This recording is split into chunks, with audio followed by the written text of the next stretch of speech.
1 João 3:1. 1 João 3:1. Amém? Vamos ler ali. Vejam como é grande o amor que o Pai nos concedeu, que fôssemos chamados filhos de Deus, o que de fato somos. Por isso o mundo não nos conhece, porque não o conheceu. Então, a primeira coisa que eu queria falar para vocês sobre identidade é: você é filho amado de Deus. Quando Jesus entrega a sua vida por mim e por você, isso te dá um novo acesso ao Pai. Agora você passa da categoria de órfão para filho amado de Deus.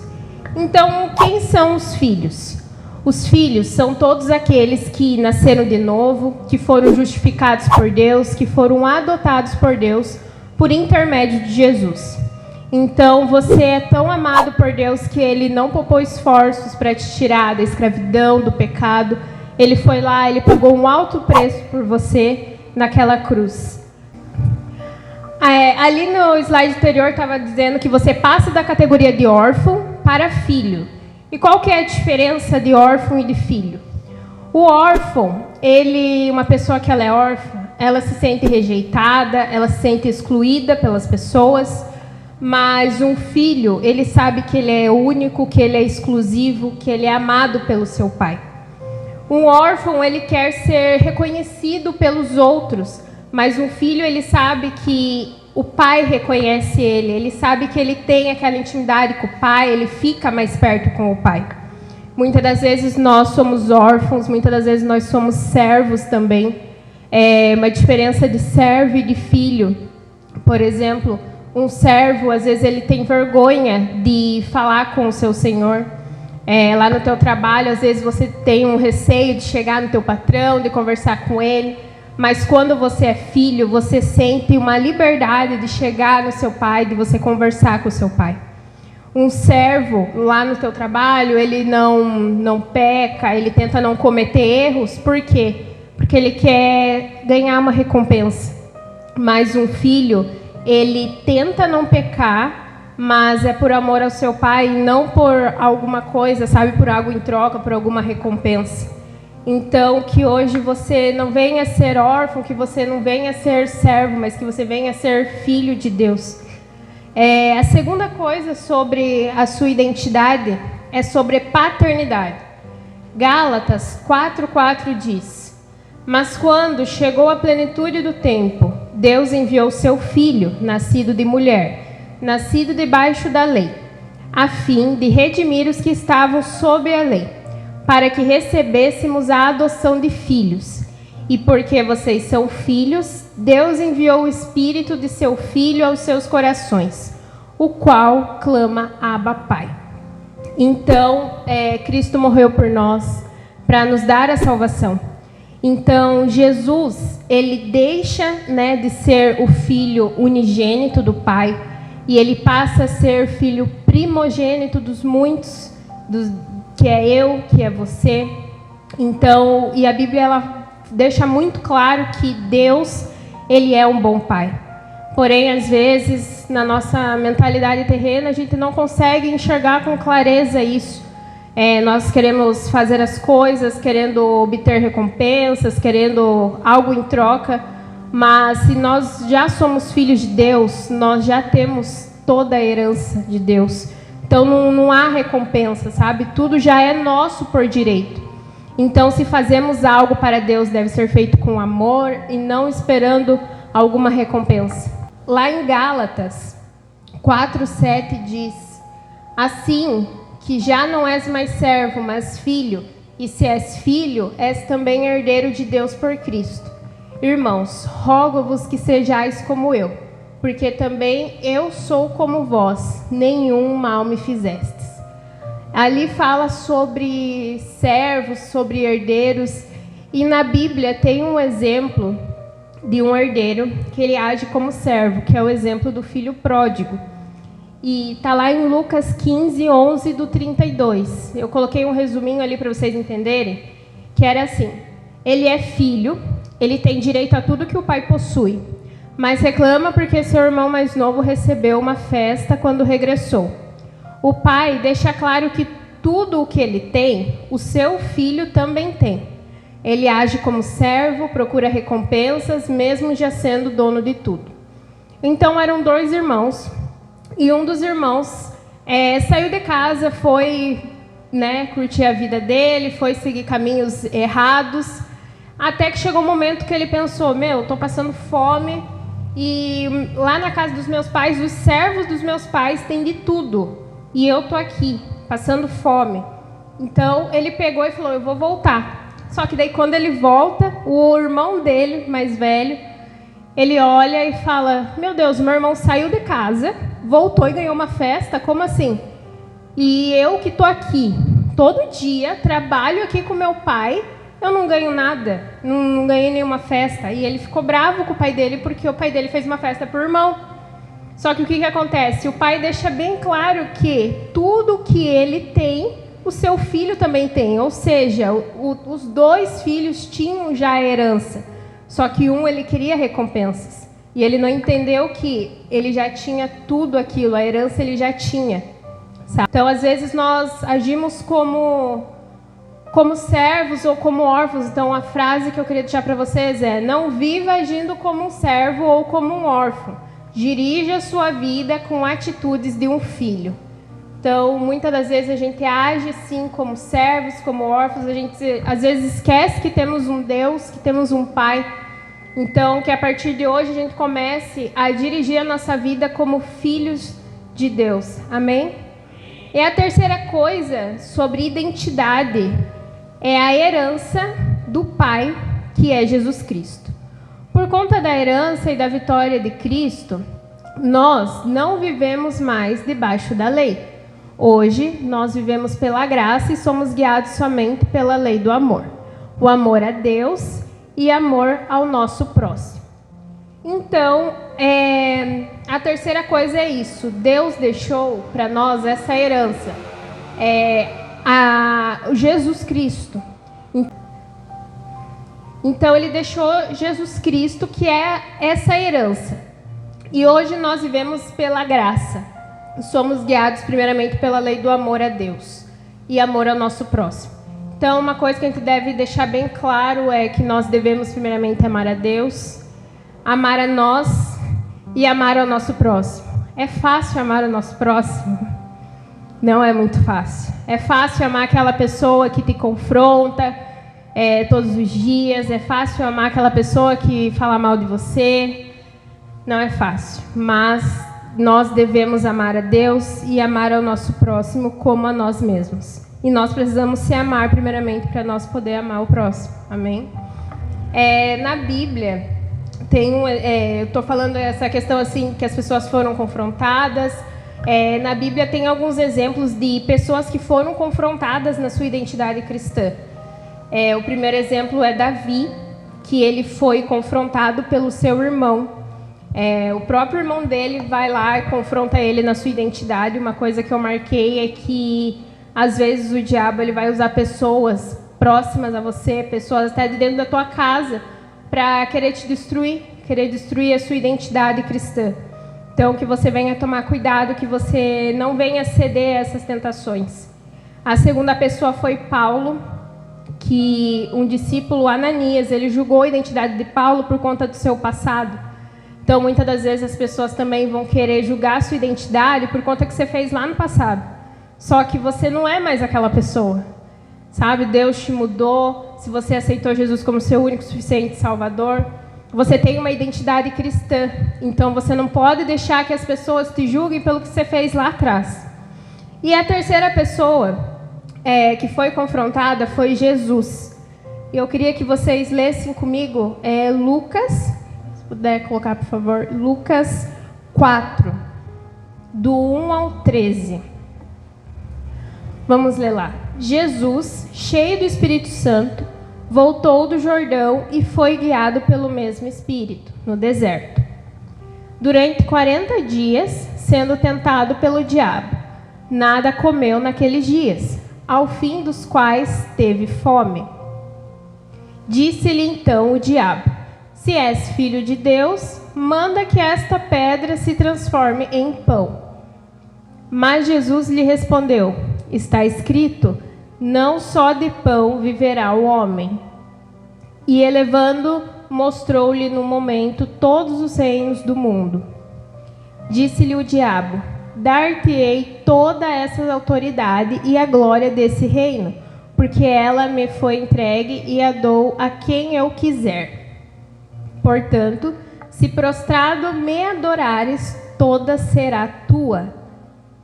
Mas Jesus lhe respondeu: está escrito: ao Senhor teu Deus adorarás, e só a Ele darás culto. Então o levou a Jerusalém e o colocou sobre o pináculo do templo, e disse: se és filho de Deus, atira-te daqui para baixo. Porque está escrito: aos seus anjos ordenará ao teu respeito que te guardem, e eles te susterão nas suas mãos, para não tropeçares em alguma pedra. Respondeu-lhe Jesus: dito está, não tentarás o Senhor teu Deus. Passados que foram as tentações de toda sorte, apartou-se dele o diabo até o momento oportuno. Então, nesse versículo, deixa claro que Jesus, ele foi tentado pelo diabo. Aqui foi a preparação, foi o início do ministério de Jesus. E dá para perceber bem claramente que Jesus, ele tinha uma identidade bem firmada em Deus. Então, ele não cedeu. Ele não deixou que aquelas palavras que o diabo foi falando para ele entrassem nele. Então, que hoje a gente venha ser como Jesus, que a gente não venha deixar as palavras que muitas das vezes o diabo vai usar situações, pessoas, para vir falar até nós. E uma coisa que eu queria falar é sobre vozes. Qual voz tem definido a sua identidade? É a voz do seu pai, que te ama? Ou é a voz da rejeição, a voz do medo, a voz da insegurança? Sobre o medo, eu queria que vocês lessem lá em 1 João 4:18. Diz assim: no amor não existe medo. Antes, o perfeito amor lança fora todo medo. Ora, o medo produz tormento, logo aquele que teme não é aperfeiçoado no amor. Então, o que nós falamos muito que Deus é? Deus é amor. Então, o amor, ele lança fora todo medo. E muitas das vezes nós costumamos ouvir vozes de medo, de insegurança, de incapacidade, de rejeição. Qual é a voz que está mais perto de você?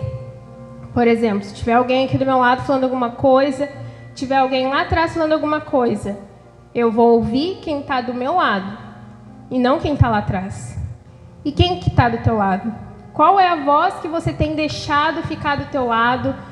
É a voz da rejeição? É essa voz do medo? Essa voz da insegurança? Ou é a voz do seu pai? Muitas das vezes nós deixamos que essas vozes que estão mais próximas a nós definam a nossa identidade. Mas que hoje a voz do seu pai venha ser essa voz que esteja mais próxima de você e que essa voz venha definir a sua identidade. Muitas das vezes a gente ouve muitas vozes de pressão, de comparação, e essas vozes nunca serão a voz de Deus. Ultimamente é muito normal as pessoas se compararem, principalmente nas redes sociais, né? Entra lá no Instagram, começa a ver as fotos, nossa, que bonita essa pessoa, o cabelo dessa pessoa, olha a roupa dela, e começa aquela comparação. E você começa a querer ser daquele jeito que a pessoa é. Só que nós temos a nossa identidade. Deus criou cada um de nós de um jeito. A gente não pode querer fazer aquilo que o outro está fazendo, sabe? Então, que hoje você venha ser aquilo que o teu pai criou você para ser. E não aquilo que os outros querem que você seja. Que você venha cumprir o seu papel, sabe? Onde você estiver, na sua escola, no seu trabalho, que você venha cumprir o seu papel, que você venha cumprir essa identidade de filho. Muitas das vezes, a gente começa a ouvir umas vozes tipo assim: se você errou, se você pecou, aí o inimigo vai lá e fala: nossa, você não é mais filho de Deus. Você começa a pensar: meu Deus do céu, agora realmente, será que porque eu errei, eu não sou mais filho de Deus? Mas vou dar um exemplo para vocês. Quem é que é mãe, quem é que é pai? Se o teu filho, sei lá, quebrou um copo na tua casa, você vai fazer o quê? Você vai lá, você vai corrigir o seu filho, mas você não tem como, o teu filho errou, não tem como você ir lá no cartório e tirar a filiação, sabe? Não tem como fazer isso. Então, uma coisa que eu queria deixar claro para vocês é que ninguém deixa de ser filho pelos erros que comete. Desde que você se arrependa do que você cometeu, que você venha aceitar a correção do teu pai e que você venha ouvir a voz correta. Amém? Uma coisa que eu queria deixar aqui para vocês, 3 verdades sobre filiação que você precisa entender. Primeiro, nós fomos planejados. No reino espiritual não existem acidentes, Deus não joga dados. Pode ser que você já tenha escutado de teus pais, de tua família, você não foi planejado, você foi um acidente. Mas eu queria que você entendesse que hoje, no reino espiritual, não existem acidentes. Você foi, sim, planejado por Deus. Deus, ele não joga dados, sabe? Segunda coisa, os filhos são parecidos com os pais. Fomos criados à imagem e à semelhança do Senhor.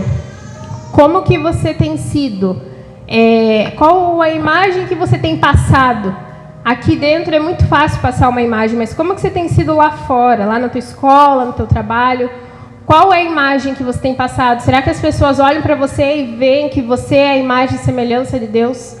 Será que você tem se tornado cada vez mais parecido com Deus, com Jesus? Terceira coisa, nós somos flechas. Fomos lançados pelo Senhor com propósito. Então, uma coisa que vocês devem lembrar sempre é: onde vocês estiverem, vocês são flecha. Lá na tua escola, lá no teu trabalho. Você foi lançado lá com um propósito. E que você venha cumprir esse propósito. Que você venha sempre lembrar que você é uma flecha nas mãos de Deus para você cumprir aquilo que Ele colocou no teu coração para fazer. Amém? Em qualquer lugar que você estiver, você é uma flecha de Deus. Não entender essas verdades podem te atrapalhar. O inimigo tenta atacar de todas as formas os projetos de Deus para nos fazer confundir as coisas. Então, muitas das vezes o inimigo ele vem tentando te atacar na tua identidade porque ele sabe que você tem um projeto. Ele sabe que Deus tem algo preparado para você. E aí ele vai lá e ele quer confundir as coisas. Quando nos esquecemos dessas verdades, nosso relacionamento com o Pai é afetado e o inimigo consegue instalar medo, dúvida e tristeza em nossos corações acerca do futuro e da nossa identidade. Então, muitas das vezes nós esquecemos que nós somos filhos de Deus, que nós somos a imagem e a semelhança dele, que nós fomos planejados. E quando nós esquecemos disso, o inimigo vem com dúvidas, com tristeza, com incerteza no nosso coração. Mas nós devemos se manter firme na nossa identidade, porque nós temos um projeto, nós temos um propósito a cumprir. Amém? Jesus é o modelo e referencial de filho que devemos cumprir. Portanto, precisamos entender 3 verdades para vivermos como os filhos. Primeiro, os filhos caminham em obediência. Jesus não vivia na terra para satisfazer suas próprias vontades. Caminhar em obediência. Como você tem caminhado? E isso eu digo na sua casa, com os seus pais. Como que você tem sido? Você tem sido um filho obediente para Deus, primeiramente. Segundamente, para os teus pais. Você tem caminhado em obediência? Ali está dizendo que Jesus, ele não vivia na terra para satisfazer suas próprias vontades. Muitas das vezes a gente está aqui e quer satisfazer as nossas próprias vontades, mas não, a gente tem que fazer a vontade do Pai e não a nossa, porque muitas das vezes a nossa vontade é diferente da dele. A segunda coisa, os filhos devem ser submissos ao Pai.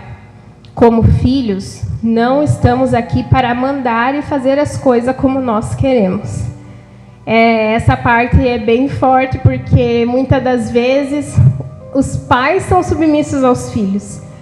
Ultimamente a gente tem visto aí uma geração que está crescendo os filhos mandando nos pais, os pais eles já não têm mais uma postura de pais. Então, como que você tem sido? Será que lá na tua casa você tem sido submisso aos seus pais? Será que você tem sido submisso a Deus? Nós não estamos aqui para mandar e fazer as coisas como nós queremos, porque, como eu já falei, se a gente for fazer as coisas como nós queremos, nós vamos seguir caminhos errados. Nós devemos seguir o caminho correto, o caminho da obediência. Terceira coisa, somos representantes do nosso Pai. Então, que você venha lembrar que aonde você estiver, em qualquer lugar, você representa o Pai. Você deve lembrar que você deve ser filhos obedientes. Lembrando que a obediência a Deus, ela nos afasta cada vez mais do pecado. Então, às vezes a gente quer seguir os nossos impulsos, queremos seguir os nossos caminhos, mas naturalmente a nossa carne ela já é má. Então, a probabilidade da gente desobedecer a Deus, desobedecer o caminho que Ele mandou a gente seguir é bem grande. Então, que hoje você venha buscar cada vez mais ser filhos obedientes ao Pai, filhos submissos ao Pai. Que você venha ser representante dEle. Às vezes a gente quer planejar as coisas, a gente quer ter o controle sobre todas as coisas, mas às vezes a gente nem percebe que a gente está desapontando a Deus, porque as vontades do Pai são diferentes da nossa. Então, que hoje você venha criar essa identidade de filho. Amém? E o último, ainda que não tenhamos exemplo de um pai terreno para seguir, podemos seguir o exemplo dele. Podemos confiar que ele é um bom pai e sabe muito mais do que nós. Então você pode falar, eu não tive um pai terreno aqui, não tive um pai presente, ou até muitas vezes você teve um pai presente, só que não foi um pai bom. Então, que você venha lembrar que você tem sim um exemplo para seguir. O exemplo do Pai, que é o Deus, que Ele é um Pai bom para nós, que nós podemos confiar nele, porque Ele sabe muito mais do que nós. Às vezes a gente acha que nós sabemos sobre nossa vida, mas Ele sabe o que é melhor para cada um de nós. Amém?